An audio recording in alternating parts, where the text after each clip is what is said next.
尊敬的施瓦布主席先生， Mr. 尊 Schwab, 敬的各国元首和 Heads 政 of 府首 State 脑， and Government, 尊敬的各位贵宾、女士 distinguished 们、 guests, 先生们， ladies and gentlemen, 很高兴啊，和大家 it gives me 在 great pleasure 金秋9月 to 与大连 meet all of 会 you 面。 in the 我谨 beautiful city of 代表 Dalian 中国政府 in the golden 对 autumn season of 夏季达沃斯 September. 年会 On behalf of the Chinese 在 government, 大连召 let 开 me 表示热烈 extend 祝 warm 贺 congratulations on the 对 convening of the meeting 各位 in 远 Dalian 道而来的贵宾表示 and 热烈 welcome all our guests to 也向 the forum. 媒体的朋友们表示谢意。 I also want to thank the journalists 就在 for covering 昨天， our meeting today.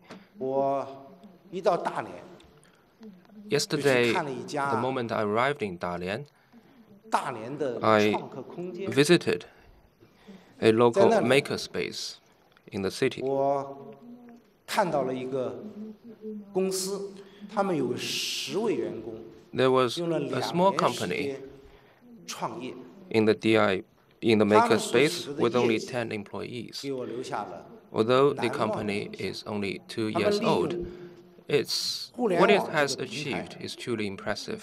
在中国全国 The 注 company 册登记了 has 28万个 attracted 工程师， 280,000然后 registered 他们对 engineers 在中国东北地 on 区 its online platform, 拥有的3万 and 台 it 机床 has 数 information 据 and 进行 data 了集结， of over 30,000 他们不仅 machine tools in the entire 把 northeast area. 这些机床的利用率提高了，因为 With the work of this company, 机床的生 the 产 machine tools 和需求者 in the 更好地 area 对接。 have been put into better 更 use, 重要的是， and it has connected 他们运 supply 用 and demand. And more importantly, the company 28万 has, 工程师的智慧， with the 在对 support of 许多机床 280,000 进行 engineers, 智能改造提供 digitalized 解决 the 方 machine 案。 tools 他们 in the 目 area and 前 provided 已经有 solutions 100多个 for 产品 upgrading 推出， these machine tools. 他们 And they have 雄心 already 勃勃的计划 developed more than 不 100仅是要 products. 对能够改造的，现在性能还比较 The 低的 company is quite 3万 ambitious. 台机床使它升级， Their dream is to 而且 upgrade 他们还要 all these 集 30,000 众智 low-end 来创造 machine tools, 新的 and they also 智能 want to 机床， develop 在中国 new type of 像这样 intelligent 的 machine tools. 现在已经是千万万， Actually, now in China, we have 他们的创意 tens of thousands or even millions of 想 maker companies like 不论 the 他们 one I saw in Dalian. 如与否，可以说他们是 No matter they are successful or not, 新领军者 they all deserve 角色。 to be called the new champions. 他们对人们展现着未来经济发展的 They 希望， are the future and 也 the 是 hope 在参与 of economic growth. 描绘 And they are 中国 also 和世界增长的 drawing 新蓝图。 the new blueprint 大家都 for 知道， growth in China and 当 beyond. 前世界经济 As you all 复 know, 苏， the world economy is 不少 going 国际 through 机构 a weak 都在 recovery. Quite a number of international institutions have marked down their predictions of global growth. 复杂 The more 混沌的 complex and intricate the situation, the more 提振 we need 人类自身的信心， confidence 要看到希望。 and hope. 这次论坛以 The theme of our 经济 annual 描绘 meeting 增长 today, 新难题 charting a new course for 为主 growth, 题，也可以说是 is 聚集众智 highly 和 relevant. 众识， I 寻 think 找 it 全 reflects 球 the 未来发展之 consensus 路， of 还有 all the 现实 parties to explore a new path for global growth. I shared with you this story for the purpose of addressing your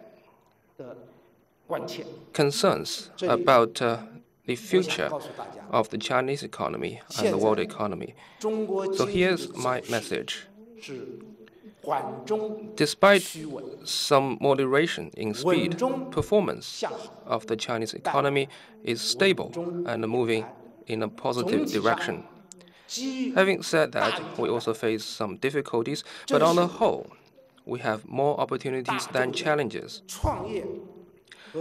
It is the creativity and entrepreneurial passion of the public that gives us confidence in overcoming the difficulties we face. We have the capability to achieve all the major targets of economic development for this year and lay a solid foundation for our economic growth in the future. Given the slowdown in global growth, it is indeed not easy for China to achieve the 7% growth in the first half of the year.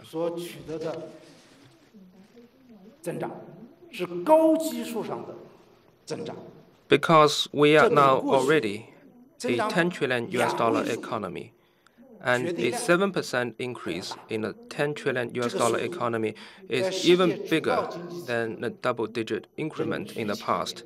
And the 7% growth rate is still among the highest of the world's major economies.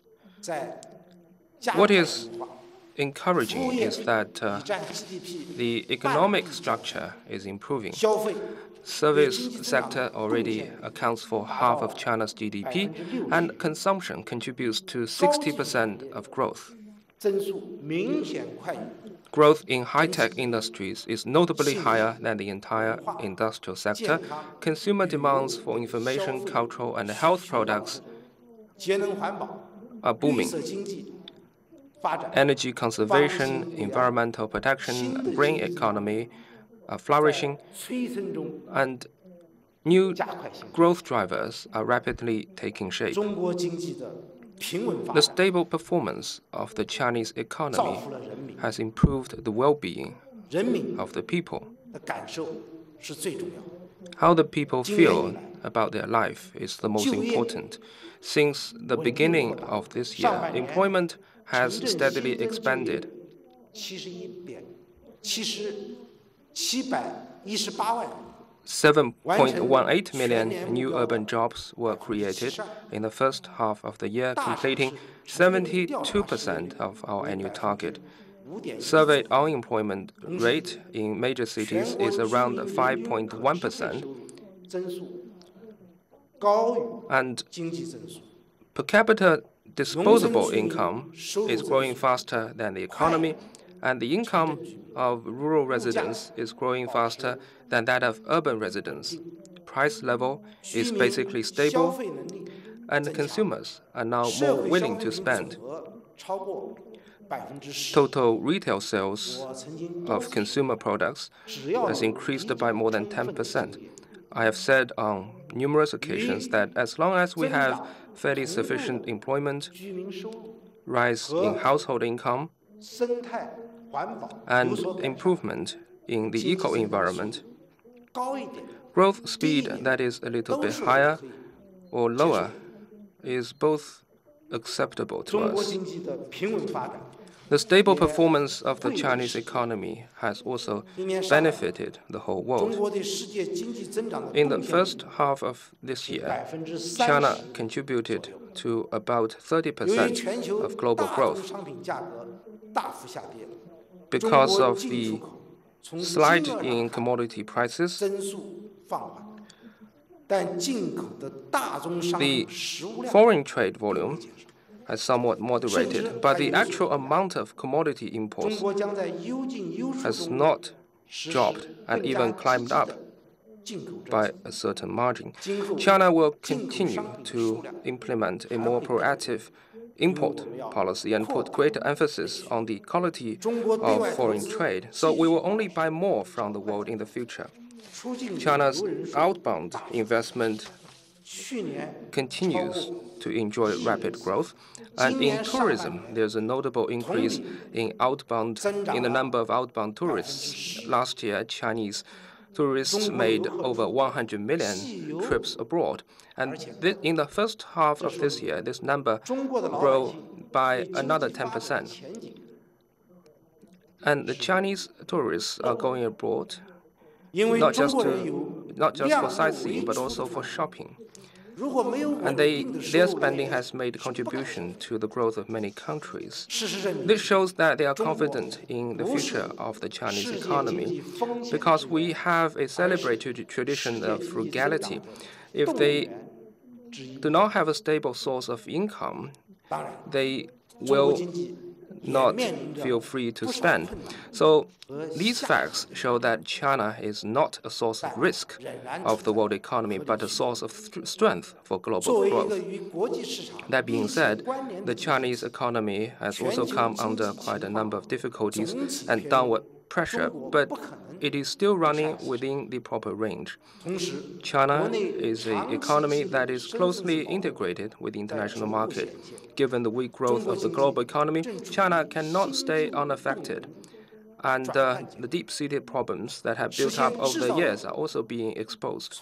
China is now in a transition from traditional drivers to new drivers, from an extensive model of growth in the manufacturing sector to an intensive model of growth, and from over-reliance on investment to a growth model driven by consumption and investment. This is going to be a painful and a treacherous process. So ups and downs in economic performance is hardly avoidable, which is natural in the time of transition. If I can borrow a term from traditional Chinese medicine, it is the pulse of the Chinese economy in this transitional stage.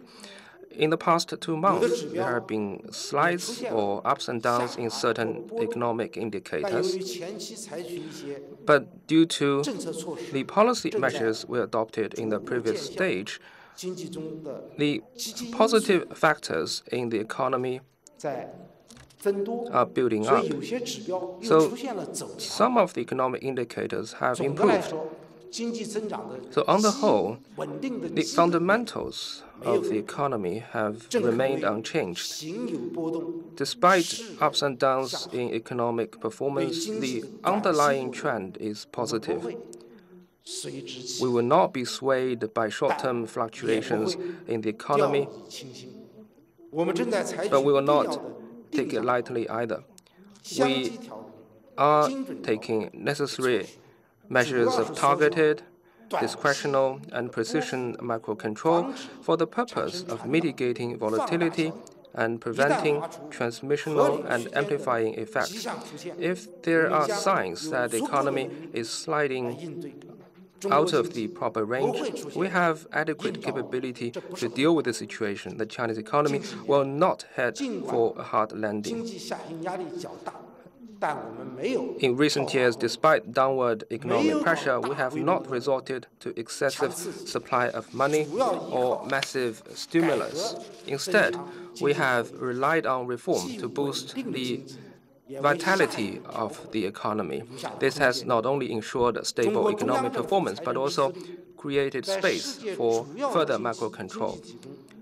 The fiscal deficit ratio of China's central government is relatively low compared with other major economies, and we have plenty of tools at our disposal to innovate macro control policies. It's like playing a Chinese chess game.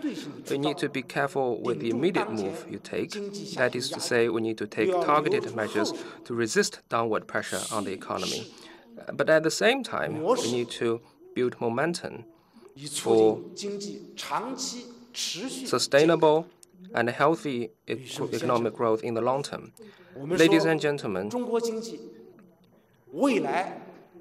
the Chinese economy will only have an even brighter future, and the Chinese economy is moving in a positive direction.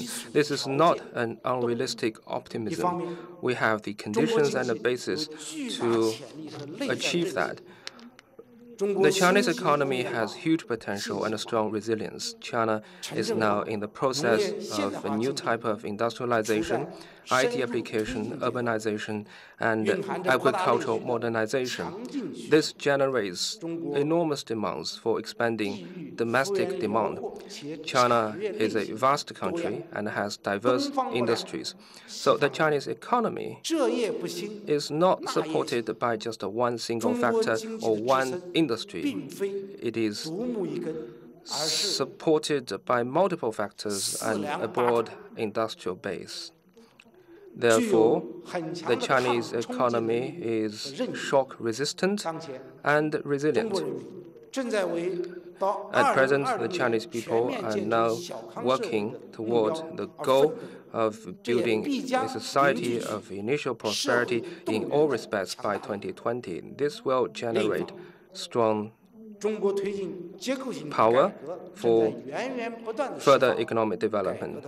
At the same time, China is advancing structural reform, which will constantly release new dividends for the economy. China is the largest developing country in the world, and development is of overriding importance. It holds the key to resolving all issues in China.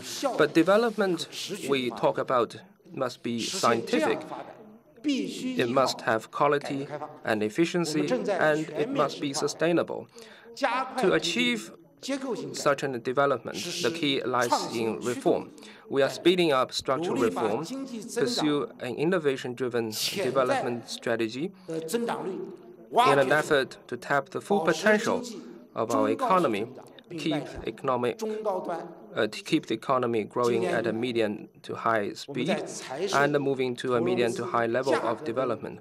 Since the beginning of this year, we have launched new reform measures in terms of fiscal policies, investment and financing and prices, and adopted new measures to eliminate restrictions on market access and promote fair competition. And we have also stepped up efforts of structural reform.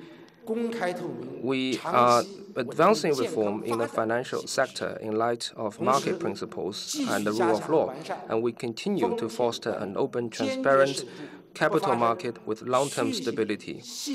And we are improving risk management to make sure that regional or systemic financial risks will not occur. We have high savings rate and large foreign exchange reserve, and we also have considerable amount of financial resources.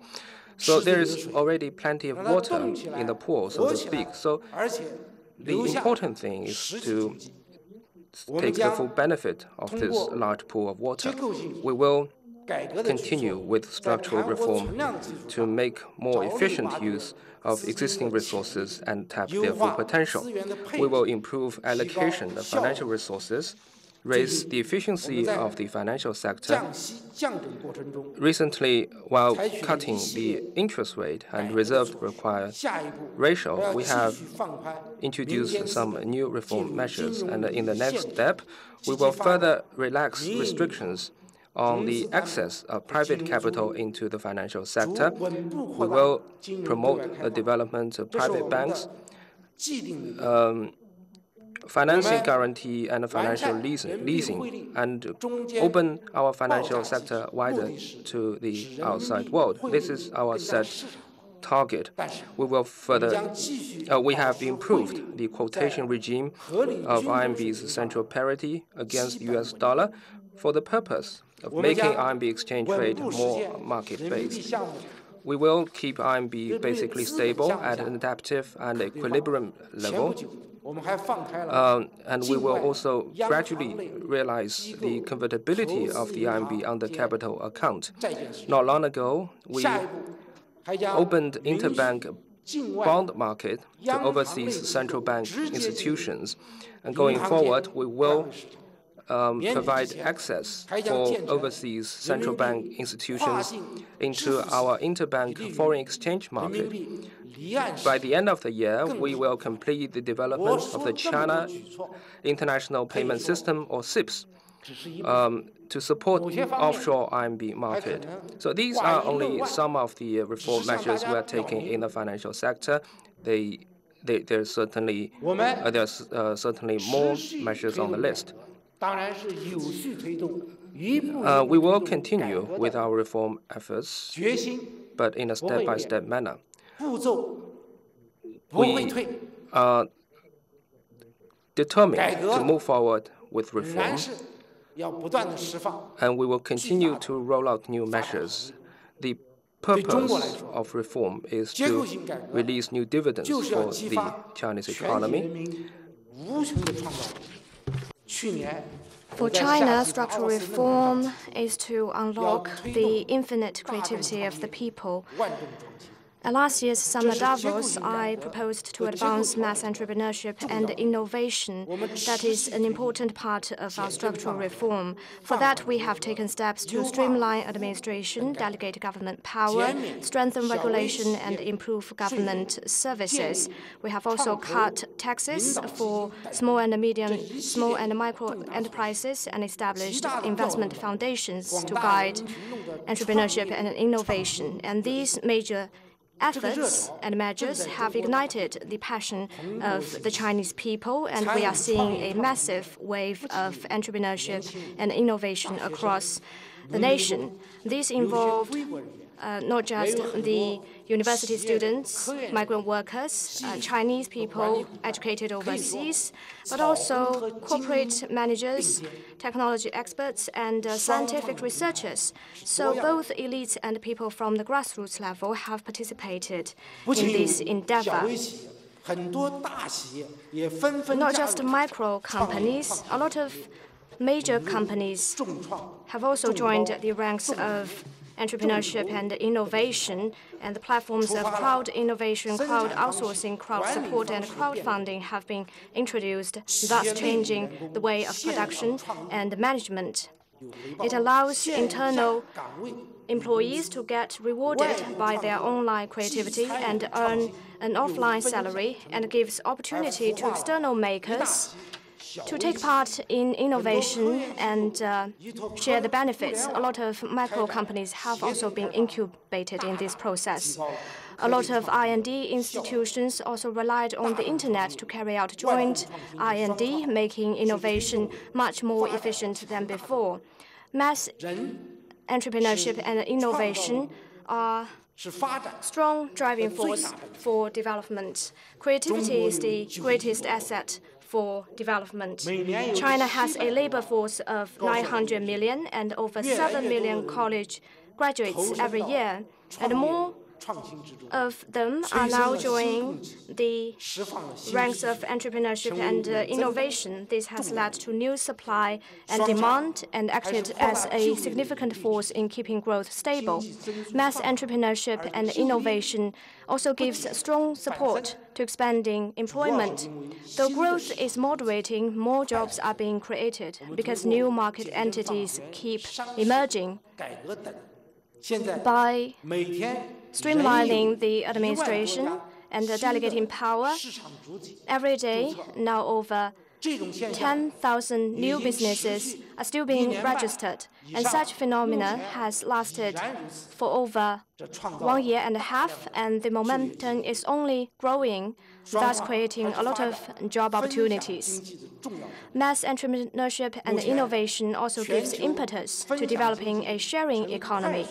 The sharing economy that is now thriving on a global scale opens a new way to drive economic growth. Entrepreneurship and innovation through sharing and collaboration would lower the threshold and cut costs and enable the people to move faster. This helps open new areas for sharing economy in China with more people getting involved. Mass entrepreneurship and innovation represent a major and innovative step in the income distribution model. When more and more people are making more money through innovation and starting up businesses, the role of primary distribution becomes greater. Thus, a path is opened towards massive wealth creation and common prosperity through hard work and mass entrepreneurship. Mass entrepreneurship and innovation is also effective in promoting social justice. As long as they are willing and capable, all people could establish themselves and lead a promising life through entrepreneurship and innovation. They would all have an equal chance for development and for upward mobility, and all will live a life of dignity. The reason I spend so much time explaining mass entrepreneurship and innovation is because people have infinite creativity, while the Chinese people have great talent and wisdom, and the humanity has boundless wisdom. To promote mass entrepreneurship and innovation requires comprehensive and accessible public goods and services. This also requires structural reform. Instead of acting on its own, the government encourages private capital and foreign investment to participate in the endeavor. By encouraging government procurement of social services, PPP, franchising, and other market-oriented approaches, we will encourage and guide the participation of private investment in the development, operation, and management of public goods and services. In addition, we will relax market access for foreign investment. As a result, a new model of diverse supply of public goods and services will be forged. So going forward, we will continue to advance such reform, and we will further incentivize various players and do what is necessary to provide sufficient public goods, so as to facilitate entrepreneurship and innovation, promote better economic development, and improve people's living standards. Ladies and gentlemen, we are integrating ourselves into the world, and China will open up wider to the outside world. Our policy of using foreign investment will remain unchanged, and the specific policies will continue to encourage more foreign investment and expand market access. For example, this year, we have continued to expand the areas available for foreign investment and cut relevant restrictions on foreign investment by 50%. We have changed the approval system into a record system in a bid to build China into one of the most attractive destinations for international investment. The recent volatility in the international financial market has affected global economic recovery, and it has become an imperative for countries to step up macroeconomic policy coordination, maintain stability of the financial market through concerted efforts, and bring the global economy back to the track of healthy growth. What happened since the international financial crisis shows that quantitative easing alone cannot address the structural hindrances to growth. And such policy might cause negative spillover consequences. So what is important is to strengthen the real economy. That requires all countries to advance domestic structural reforms and strengthen international cooperation. Along this line, China has come up with the initiative of the Belt and Road Initiative, and to foster global cooperation on production capacity. We believe these initiatives could help forge a more balanced and inclusive global industrial chain that pulls the comparative strengths of all countries and foster a global development community of mutual benefit, inclusiveness, and common progress. Countries are now at different stages of development. Global cooperation on production capacity will match supply with demand effectively. and help expand demand through supply. As developing countries accelerate industrialization and urbanization, they now have a strong demand for applicable technologies, equipments, and infrastructure. Many middle-income countries and developed countries also need to upgrade their equipments and infrastructure. However, constrained by funding shortage, some demands have been repressed. Talking about comparative strengths, developed countries have advanced key technologies and equipments, but the demand is limited for their products and sets of equipments due to high prices. Developing countries may enjoy rich natural resources and low labor costs, yet most of their industries and products are at the lower end.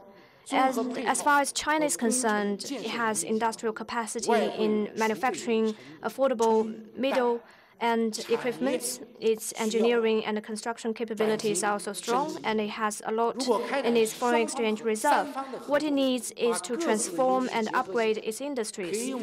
And three-party cooperation could combine all their respective strengths and integrate the higher, middle, and lower ends of the industrial chain. It will make it possible to provide equipment and products of relatively high quality with low prices to better meet the needs of various countries, lower construction costs. It would also help countries overcome the difficulties in their development and upgrade their industries. And when it comes to the micro level, there will be more joint ventures and cooperation. This way, they can jointly explore both the international and the Chinese market. It's just like a convex lens that makes rays converge. Such a cooperation model could converge the interests of different parties and add new dynamism for steady growth of the global economy. More and more countries, developing and developed alike, have responded positively to such an approach of global cooperation, which they believe will produce multiple benefits and win-win results.